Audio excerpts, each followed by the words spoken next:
तो गाइस जैसे कि आपको पता है कि मैं बहुत सारे मॉडल के ऊपर बात करते रहता हूँ। ज़्यादातर मुझे जेड सीरीज़ और हिमालयन के ऊपर बात करना मतलब पड़ता है क्योंकि ज़्यादा लोग कमेंट उसी के ऊपर करते हैं, ठीक है। तो उसी तरह से मैंने जेड सीरीज़ के ऊपर भी और एक वीडियो बनाया था जो इंजन के ऊपर था, जिसमें बहुत सारे लोगों को बहुत अलग अलग तरह की दिक्कतें मिल रही थी, ठीक है। तो एक भाई ने मुझे कमेंट भी किया था, 5 उसका मतलब पॉइंट था। तो उन्होंने मुझे बताया, तो हर एक पॉइंट का मैंने एक्सप्लेन कर दिया था, ठीक है। तो उसके बाद ना मेरे ऊपर कुछ ऐसे कमेंट आने लगे हैं कि लोग ये बोल रहे हैं कि मैंने पहले तो बहुत सही सही वीडियो बनाया था और अभी जाके मैं वीडियो जो बना रहा हूँ वो रॉयल एनफील्ड का फेवर में बात कर रहा हूँ, ठीक है। तो क्या आपको ऐसा लगता है कि मैं किसी के फेवर में बात करूँगा? जो सही है वही है, ठीक है। क्योंकि जेड सीरीज इंजन जो पहले हम लोग को मिला था और अभी क्या मिल रहा है वो डिपेंड करता है, ठीक है ना। देखिए, सबके साथ तो अच्छा नहीं हो सकता, कोई एक दो आदमी है जिसके साथ बुरा हो सकता है। तो ऐसा नहीं है कि उनके साथ बुरा हुआ है बोल के पूरा मॉडल ही खराब है, ठीक है। हाँ, कई कई लोगों का ऐसा भी है, आज तक कुछ भी इशू नहीं हुआ है, 50,000 के ऊपर किलोमीटर चल गया होगा, लगभग 80,000 भी चल गया होगा बहुत सारे लोगों का, तो आज तक उनको दिक्कत नहीं मिला है। तो उस हिसाब से देखा जाए तो बहुत लोगों को दिक्कत मिलता भी है, बहुत लोगों को दिक्कत नहीं भी मिलता है। उसका मतलब ये नहीं कि हर किसी को दिक्कत मिलेगा, ठीक है। तो दिक्कत मिल भी सकता है, नहीं भी मिल सकता है, उसके ऊपर हम लोग बात करेंगे। और साथ में जो उन्होंने मुझे बोला कि पहले टेक्नीशियन का जो वीडियो बनाते थे, मैं हर एक वीडियो का बढ़िया से एक्सप्लेन करता था और जो कमियां थे उसको बताते थे, ठीक है। तो अभी मैं वही कर रहा हूँ भाई। जैसे पहले आपको बाइक जो है डिसमेंटल करके दिखाता था, लेकिन अभी हम डिसमेंटल नहीं कर पा रहे कुछ इश्यू के कारण। और उसको हम लोग अपडेट आपको दिया जा रहा है कि हर एक चीज़ में क्या अपडेट हो रहा है और किस तरह से आपको उसको सुधारना चाहिए या फिर किस तरह से आपको रखना चाहिए, वो उसके बारे में हम लोग हर एक बात में करते रहते हैं, ठीक है। तो अभी देखिए, जे सीरीज इंजन को लेके भी मैंने अपडेट दे दिया, मीटर को लेके भी अपडेट दे दिया, बाकी कलर को लेके भी अपडेट दे दिया। बहुत सारी चीज़ें जो था मैंने अपडेट ऑलरेडी दे चुका हूँ, ठीक है। तो उसके हिसाब से देखा जाए ना तो हर एक अपडेट में आपको पहुँचता रहता है, ठीक है ना। तो उसके बाद भी अगर मेरे ऊपर ब्लेम आएगा कि मैं रॉयल एनफील्ड का साइड ले रहा हूँ, तो मैं हमेशा हकीकत का सही साइड लेता हूँ, ठीक है। और साथ में बहुत सारे मुझे कमेंट और भी आए हैं, जैसे कि एक भाई ने पूछा कि अगर सिल्वर वाला इंजन और ब्लैक वाला इंजन, जैसे इसका दो इंजन आता है कलर वेरिएंट में, एक आता है ब्लैक कलर में और एक आता है सिल्वर में। ये दोनों इंजन में से मैं अगर लूँ तो कौन सा लूँ? दोनों इंजन सही है, लेकिन उनको कंफ्यूजिंग इस बात का लगा है कि कलर से लेके कुछ डिफरेंस बाद में जाके पड़ सकता है क्या। देखिए, थोड़ा सा इसमें एकदम छोटा छोटा बात है लेकिन डिफरेंट करता है, ठीक है। क्योंकि नोटिस करने वाला बात है ये। अगर मैं सिल्वर कलर का इंजन लूँगा तो मुझे क्या दिक्कत मिल सकता है? देखिए, सिल्वर कलर में क्या होता है ना कि जो कलर है उसमें ना ज़्यादातर आपका जो आयरन का, पानी का जो आयरन होता है ना, उसमें आपका दाग लग सकता है या फिर कलर जो थोड़ा थोड़ा चेंज हो सकता है, ठीक है। वो एक दिक्कत आता है। बाकी ब्लैक में ना ऐसा कोई दिक्कत हम लोग को नहीं मिलता है, जितना भी हीट हो जाए उसका कलर वगैरह नहीं जलता है। और ऐसा नहीं है कि कलर हीट होने के बाद फट जाएगा, ऐसा भी अब तक नहीं हुआ है। तो कलर ब्लैक कलर भी सही है। और अगर आप ना मेंटेनेंस करना चाहते हैं, मेंटेनेंस कर पाते हैं कोई चीज़ का ना, तो आपको सिल्वर भी सही है। और दोनों ही आपके लिए सही है, डिपेंड करता है कि आप किस तरह से उसको रखना चाहते हैं। अगर मेंटेनेंस करना जानते हैं तो सिल्वर वाला ले लीजिए, अगर मेंटेनेंस मुझे इतना ज़रूरी नहीं है तो आप ब्लैक वाला ले लीजिए, ठीक है। और दूसरा और एक कमेंट आया था कि हंटर का जो ना बोला जा रहा है कि हंटर में जितना भी इंजन का या फिर बॉडी का बोल्ट वगैरह है बहुत ज़्यादा लूज होता है। तो मुझे तो लूज़ होने वाला ऐसा कोई इशू मिला नहीं है। लेकिन ये एक बात आपको बताऊंगा कि लास्ट लास्ट आपका 2-3 महीने से पहले ही एक अपडेट नया से आया था हंटर और रिबॉन को लेके। वो अपडेट इस तरह के थे कि जब भी हम लोग सर्विस करते हैं ना, तो सर्विस में ना एक कंपनी से ही एक नोटिस आता है कि आपको ये चीज़ जो है चेक करना है, ठीक है। वो जॉब कार्ड में ही लिखा हुआ रहता है, ठीक है ना, कौन कौन सी चीज़ आपको चेक करवाना है। उसमें से सबसे पहला जो है ना आपको आता है कि फ्रंट कैलिपर, जो ब्रेक का फ्रंट कैलिपर है ना, उसका दो बोल्ट आता है 13 नंबर का, उसको चेक किया जाता है, ठीक है, और टॉक मारा जाता है। उसके बाद आता है फ्रंट एक्सेल का, फ्रंट एक्सेल का भी आपको बोल्ट है जो इसको टाइट करना होगा और उसको टॉक मारना होगा, ठीक है। उसके बाद आता है रियर, जो शॉकर है ना, रियर शॉकर, उसका भी जो बोल्ट है 17 का, उसको भी टॉक मारा जाता है, ठीक है। तो ये और एक आता है आपका फ्रंट रियर एक्सेल का, ठीक है, उसको भी आपको टॉर्क मारा जाता है ग्रीसिंग वगैरह करके। और लास्ट में आता है ना जो स्विंग आर्म, उसका भी जो एक्सेल है ना उसको भी टाइट किया जाता है, वो टॉर्क किया जाता है। ये आता है सर्विस में, मतलब आपको जब भी सर्विस कराएंगे, फोर्थ थर्ड फर्स्ट सेकेंड कोई भी सर्विस कराए तो उसमें चेक करने के लिए डायरेक्टली कंपनी से ही बोला जाता है, ठीक है। तो वो भी हम लोग कर रहे थे, तो उसमें हम लोग को दिक्कत वगैरह नहीं मिला है। तो अगर आपके पास बहुत ज़्यादा आ रहा है कि मेरा हर एक बोल्ट लूज होता जा रहा है और उसका जो सुविधा आपको नहीं मिल रहा है और बार बार आपको करना पड़ रहा है किसी चीज़ को, तो मेरे हिसाब से ना ये वाला चीज़ आप एक बार ट्राई कीजिए।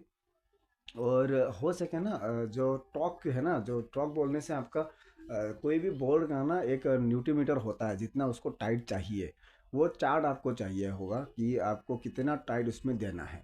तो उतना टाइट ही अगर उसको देंगे ना तो वो एक ही बार में टाइट होकर लॉक हो जाएगा, दूसरी बार वो लूज़ होगा नहीं, ठीक है।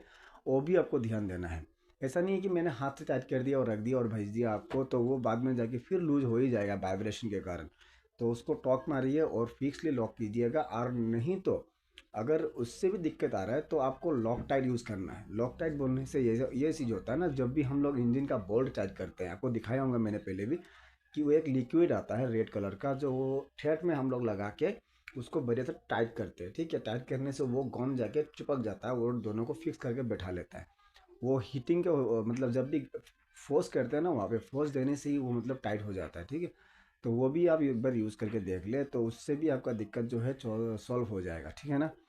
बाद में देखते हैं, और एक कमेंट आया था मेरे पास कि आपको कमेंट में मुझे ये पूछा गया कि भाई वारंटी के बारे में थोड़ा डिटेल में एक वीडियो बना देना। तो वारंटी के बारे में मैं हर वीडियो में थोड़ा बोल ही देता हूँ, जब भी कोई सामान का खराबी के बारे में बोलता हूँ तो वारंटी ऐसा एक चीज़ है ना, आपको उसके बारे में अपने से ही पता हो जाएगा, लेकिन आपको ये जानना है कि क्या क्या चीज़ वारंटी में मिलता है।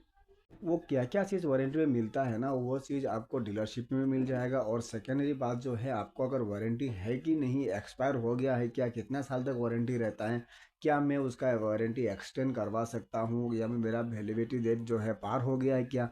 ऐसे बहुत सारे क्वेश्चन होते हैं उसमें वारंटी में। तो उस सभी क्वेश्चन का जवाब एक ही जो है, जब भी आप सर्विस सेंटर जाएंगे तो वो पहला जो आपको वेलकम में ही जो बंदा बैठा हुआ रहेगा ना, उससे ही आप लोग हर एक क्वेश्चन कर सकते हैं। या फिर जो फ्लोर सुपरवाइज़र होता है ना, उससे हर एक क्वेश्चन कर सकते हैं कि मेरा जो है वारंटी में है या नहीं, कोई भी सामान देख दीजिए।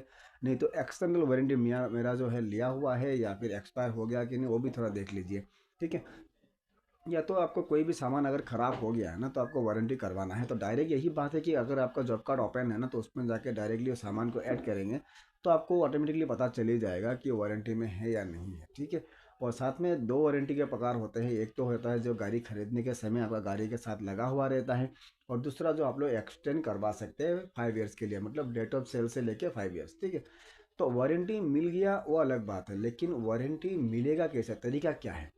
क्योंकि वारंटी के लिए आपको सर्विस हिस्टोरी सही होना चाहिए। सर्विस हिस्टोरी बोलने से जो अभी तक, मान लीजिए मेरा 3 साल हो गया या फिर 2 साल हो गया, तो 2 साल में मैंने जितने भी सर्विसिंग किए हैं, क्या मैंने हर एक सर्विस डीलरशिप में किया है, वो कंपनी देखेगा।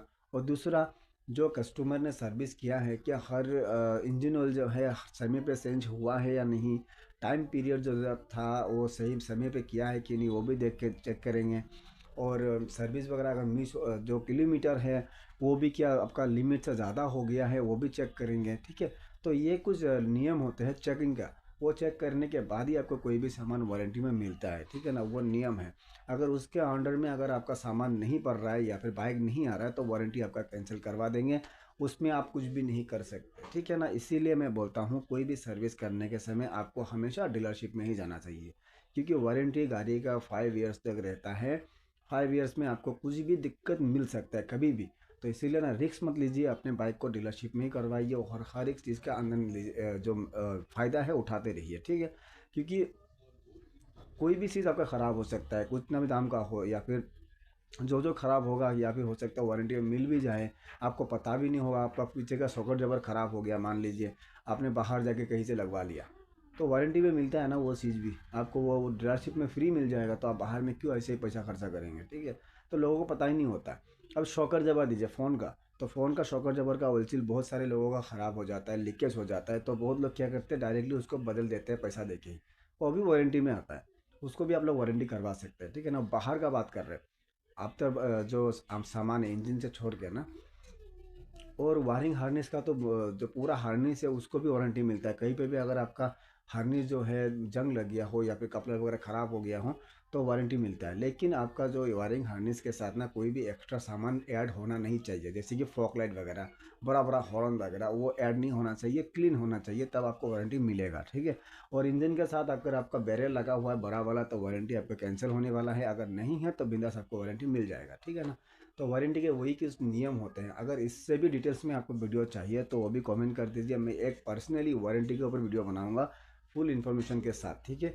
तो ये कुछ कमेंट आए थे मेरे पास तो मैंने आपको बता दिया एक्सप्लेन करके। अगर आपका भी कुछ कमेंट है वो भी कमेंट कीजिए, वो भी आप लोग मुझे पूछिएगा, मैं उसके ऊपर वीडियो आपको बना दूंगा और बता दूंगा, ठीक है। तो इस तरह के कंटेंट देखते रहने के लिए और जानने के लिए रॉयल एनफील्ड के बारे में, जेड सीरीज़ के बारे में और बाकी मॉडल्स के बारे में, तो इस चैनल को सब्सक्राइब करके बेल आइकन को जरूर दबा के रखिएगा, ठीक है। और होंडा सीवीआर के बारे में मुझे बहुत ज़्यादा पूछा जा रहा है, तो मैं होंडा सीवीआर के बारे में दो ही लफ्ज़ बोलूँगा। देखिए, होंडा सीवीआर और रॉयल एनफील्ड और दोनों में अगर हम लोग कंपेरिजन करने जाएंगे ना, ये गलत होगा, क्योंकि दोनों कंपनी अलग जो है कॉन्सेप्ट का है, ठीक है। रॉयल एनफील्ड ही अलग है, होंडा सीवीआर भी अलग है। हो सकता है सीसी बराबर में आ जाए, लेकिन केटीएम भी तो सीसी बराबर में आता है ना, तो कंपैरिजन तो हम लोग नहीं कर सकते, ठीक है। रॉयल एनफील्ड में है। आपको अगर रॉयल एनफील्ड लेना है तो मैंने पहले ही बताया था कि रॉयल एनफील्ड कभी भी खुद के लिए नहीं खरीदते कोई भी। मैं अगर खरीदता हूँ तो मेरे बेटे भी उसको चलाएंगे, मैं यही बोलता हूँ, ठीक है। तो होंडा सीवीआर को लेके मैं कोई भी कमेंट करना नहीं चाहता, वो सही जगह पे है। हाँ, उसके बारे में कुछ भी इन्फॉर्मेशन चाहिए, जैसे कि उसको कैसे ठीक करे या फिर कौन सा सामान कितना दाम में आता है, क्या आपका वारंटी मिलता है वगैरह वगैरह, वो अगर चाहिए तो मैं बता दूंगा, ठीक है ना। तो अगर आपको डाउट लग रहा है कि मैं रॉयल एनफील्ड लूँ या होंडा सीवीआर लूँ, तो मैं बताऊंगा कि आप रॉयल एनफील्ड ले लीजिए, और रॉयल एनफील्ड सही बाइक है, ठीक है। अभी समय के अनुसार अभी रॉयल एनफील्ड बहुत बढ़िया है। तो मिलते हैं आपसे और एक नए नए आपके कमेंट के साथ और नए एक वीडियो के साथ, तब तक के लिए बाय बाय।